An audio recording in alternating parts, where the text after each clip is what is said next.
Yo, what up, though? This is Cliff Will. Welcome to the first episode of Sketch Party. Basically, what I'm gonna do here tonight is do a quick breakdown of a sketch I did the other day. I started it, I was sitting here. I just kind of had that bug, just wanted to, put a few things down on paper.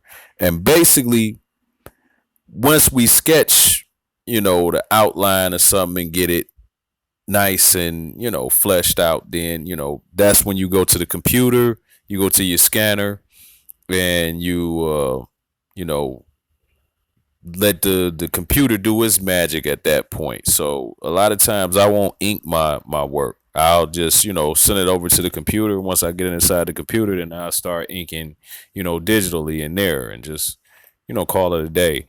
Like, I'm not really trying to capture each and every single little tiny line anyway. I just kind of want to get that nice overall outline of it. So on the left, you'll see the beginning of the whole process. Just kind of did like a little quick swoops and got an outline of two heads, one closer in view to the camera, and one little further back, so you can get a more of a fuller shot of the second character. So I pretty much started work on the main character, which is the face, closest to us, viewing the picture. So started going in doing a little detail work. But the most important thing about working like this is, when you working, you want to always move forward.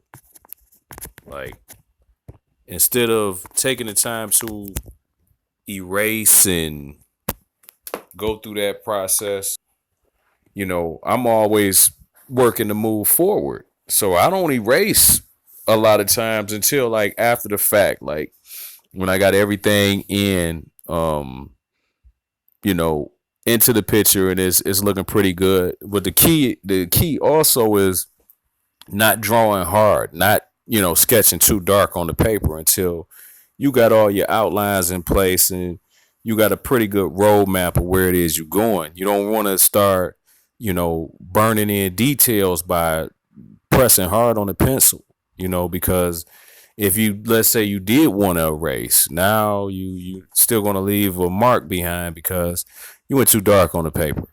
So, a lot of people, yeah, they draw digital and all of that, but paper is still, I don't know, to me it seems faster in a lot of ways for certain things. I can just kind of flow with the paper, and sometimes with the computer, if you get to moving too fast, the damn computer might slow down. So you have to stay focused on what's really important, man, and getting those details in the best way. And the best way for me is sketching a lot of times.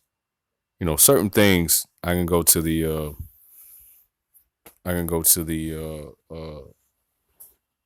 digital versions or whatever, and it works out fine. But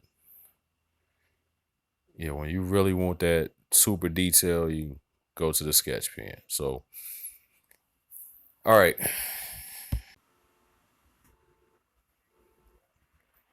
All right. So, as you can see, we started with a pretty blank sheet of paper, and in a matter of a few minutes, it started to fill up, and you could see some more detail and movement going on. And you know basically, when you working in this kind of method where you're moving faster, um you don't have time to focus on mistakes, which saves you time. Like, say if you drew a line, and it could be something and it just was a little off, and you say, oh, let me correct that, and now you stop the progress that you were making to correct this little line, and now 5 or 6 minutes later, this doesn't look right and that doesn't look, it's just a never ending thing.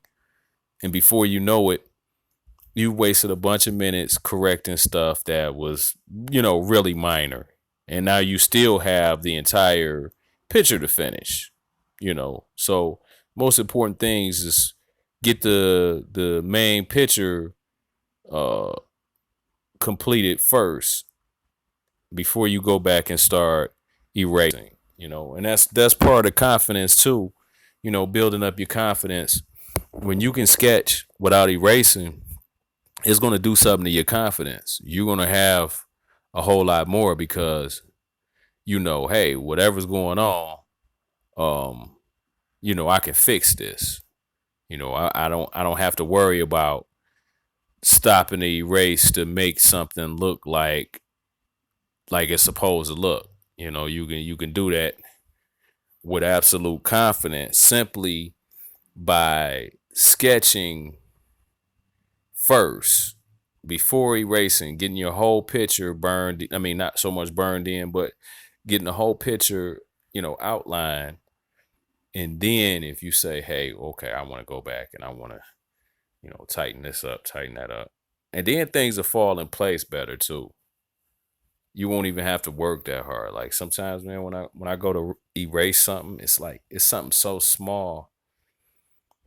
It is almost like you're erasing something so small that it doesn't take anything away from the picture. It just it makes it that much better, where you can give it the effect that you really wanted to give the picture.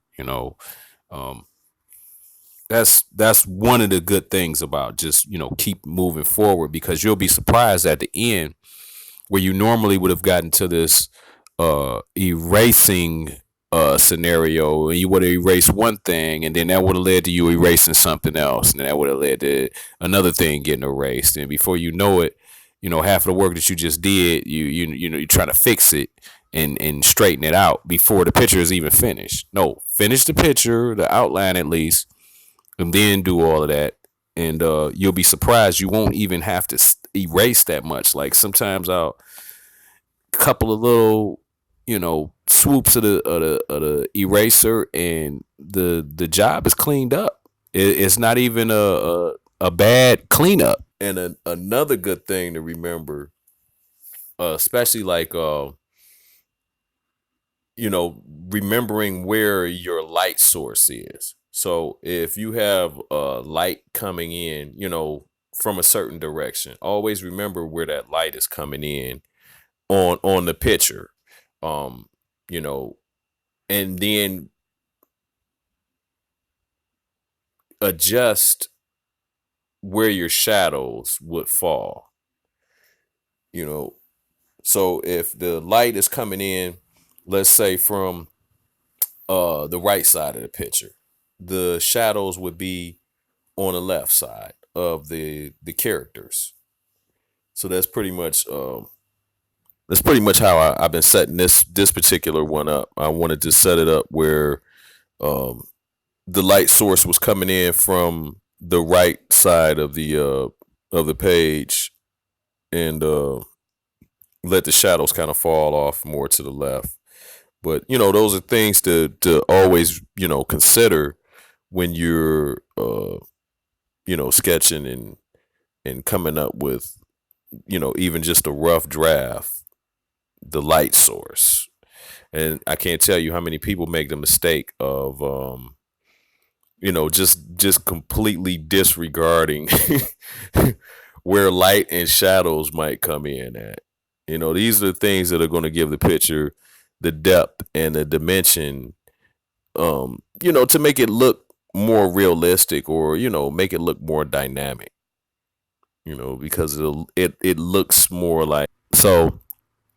Yeah, so in going forward and concluding and wrapping this up, key things to remember is always outline uh your pictures, and just outline your idea first. Get a general framework for the idea of the sketch and just build it from there. And second part of that is making sure that you sketch light.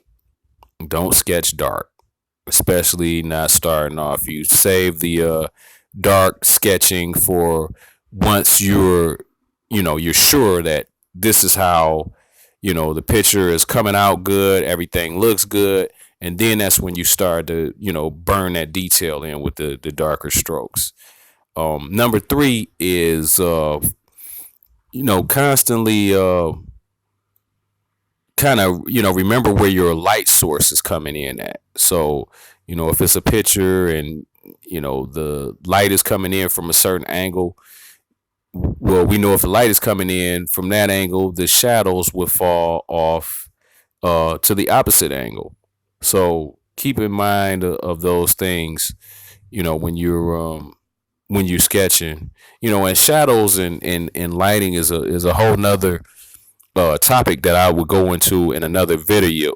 But right now, uh, shadows and lighting sources and things like that. Those are topics that I would like to cover in another video. But we'll just get through this one first. And if there's anything that you all would like to see or any topics that you would like me to cover, just give me some comments in the boxes below, and click that like button, join us, get a subscription, just tell us what it is that you really want to see, and I'll do my best to make those videos and cover those topics. But yeah, this is first episode of a sketch party, and we just sit here and drop some sketches. I'm sure other people, you can drop links and show some of the sketches you're working on and things like that, and just let's just kind of have some fun with this thing. Thanks again for watching. Remember, click the like button, subscribe. Let's stay in touch. You can reach out to me on Patreon. I got my Patreon in the links below as well. And yeah, let's just all make this community fun. Thanks again for watching. Peace.